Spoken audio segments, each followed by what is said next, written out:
Hello my friends, and welcome back to Alien Protocols, the Advanced Protocols Data Project. Now I wanted to address a few things about remote viewing and ESP and psychokinesis and accuracy. People always discount all of these things by saying, just pick the lottery numbers. And that would be awesome. Because if it was true, there'd be a lot of people going around in Lamborghinis and a lot of people with wild hair driving Lamborghinis. But that's not the reality. The reality is that this is a low occurrence phenomena at a low statistical level. It's not 100% of the time. This stuff is real. But not every minute of the day. And those who tell you that they can every single time and it's 100% accurate, they're lying. Because this is a real phenomena, but a rare phenomena. And even with those who are talented in this stuff, it's a statistical probability. And when you look at the studies that have been done and the empirical research that have been done, these skills and this ability and these abilities are real. And you just have to do the research to find out the truth. And you will see that it's real and it's a low occurrence ratio, but that occurrence is far above statistical chance. You know, with things like remote viewing, we oftentimes assign, accuracy numbers and this and that, but it's kind of a gray area in many ways. And when you're dealing with a target that you don't even know what the target is, just getting anything can be good and exciting.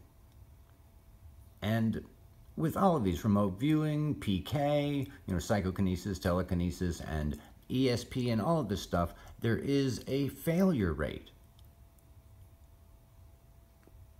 And there's a famous remote viewer named Joe McMoneagle, and he's basically known for being an incredibly accurate. Many consider him the best, but he's done the most viewings out of anybody. He was involved in the original SRI program, and he's just done extraordinary things. He's probably done over 10,000 viewings by now. So you would expect in 10,000 he would get some humdingers. And the blessing with him also is, every person brings different skills to the table. And he's an amazing draftsman. And so that really makes his hits beautiful. They just look incredible. And he's a wonderful guy. He donates his time and he's really a good person. And that's kind of a reoccurring thing I see with the really excellent people in these fields. And if you have a moment, you can read what he says here about accuracy with Psi. I'll leave it on the screen for a second as I blab for a moment. But he lets you know that there's a few things that just how this works. And basically how it works is it doesn't work 100% of the time every time. And on 50-50 targets, a good remote viewer will of course do way above the average. But on a completely unknown target, the average person does around 30%. But a really good remote viewer can do around 60 to 80%. That's a really, really good remote viewer.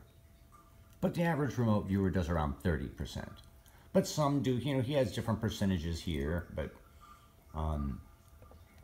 and he also talks about how with remote viewing you really get more descriptions and feelings and broken pictures, and it's not a complete perfect image, so it's very, very difficult to get words and phrases and numbers, and especially a series of them. It's incredibly difficult.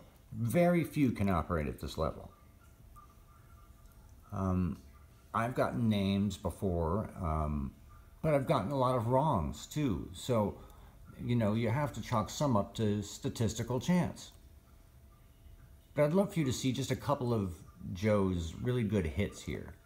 He has this really famous one. This is actually one that the CIA held on to for a long time. They sent 2 people out in a vehicle to somewhere in the area, and they ended up going here to this building. I think it was the 3rd floor. And he stated that they were going to be on the 3rd floor of a 7-story building, which they were. On the left, there's going to be a row of trees, and he drew a pretty darn amazing accurate drawing. How is that for accurate? He got the row of trees, he got the exact shape of the building even. And he missed some stuff here, and he missed some stuff there, blah, blah, blah, blah. How freaking amazing is that? Plus, he also got that there's a city off in the background over here, and he also got the geometries right, which to me, this is not luck. This could never be luck. This is a clear signal that he got for some reason. And this laboratory has a lot of entropy and chaos going on there. And oftentimes, you'll see later on in this how that can play a factor. So there's a lot of things that play a factor in this, actually. One of the things that I love and think is really incredibly cool is synesthesia, which is how sometimes your senses intermix, where you can hear colors or see sounds, or oftentimes physically feel things with touch. Remote viewers oftentimes will touch the image or the ideogram that they draw, and from that touching, from that physicality, they get information. So it's really cool, if you're going to explore this stuff, to explore your different senses and give yourself the opportunity to let the signal come to you. Okay, so there are other quirks that are associated with Psi, not only remote viewing, but also PK and ESP and everything. There's image flip. They noticed this at SRI early, that drawings that Uri Geller would do would oftentimes be the mirror image, which is pretty funny. It might be indicative of something about the phenomena, actually. How the information is being received or transmitted. The fact that there's an image flip is really fascinating to me. There's time slip, where objects will be so interesting or unusual that they'll leave an effect across time, and a remote viewer will have a very specific object in the right position, but it's at a different time. There's the one ahead thing that happens all the time. It happened with me the other day, and we talked about it, and I think like 2 or 3 times in a row I was able to prove, see, I'm thinking one ahead, so instead of picking that number, I'm going to pick this number. There's a bunch of these weird little cool things that happen. There's an association with gravity and entropy and energy, chaos, that has a tendency to produce more accuracy. So there's so many of these different cool little quirks that happen. There's tons of them. And you can recognize these quirks and utilize them and work with them. These are some of the Murphy's laws of the universe. And once you understand them, I think you can really increase and improve your skills. And a lot of people ask, can you defend yourself against this stuff? And most 95% of people involved in this field and practitioners say, no, you can't. And I used to believe that until we've done, a little bit of experimentation and have some beliefs and stuff, but I won't get into that too much detail here. But I now strongly believe that there are ways to defend against this stuff. And there's another factor that's really cool to explore here. And we talked about this in the video where we were talking about PK and how they'd done a bunch of experiments, and one of them was with a martial arts class, and they were trying to change a random number generator to be more positive than negative, and the class did it. But the weird thing was, the random number generator actually had picked the numbers 2 days earlier. So somehow was able to affect the past. It's pretty stunning stuff. That's pretty mind-blowing. But we know that our universe is not completely how we perceive it, and that time is a very weird kind of nonsensical thing, and it's very relative to your position and speed and everything.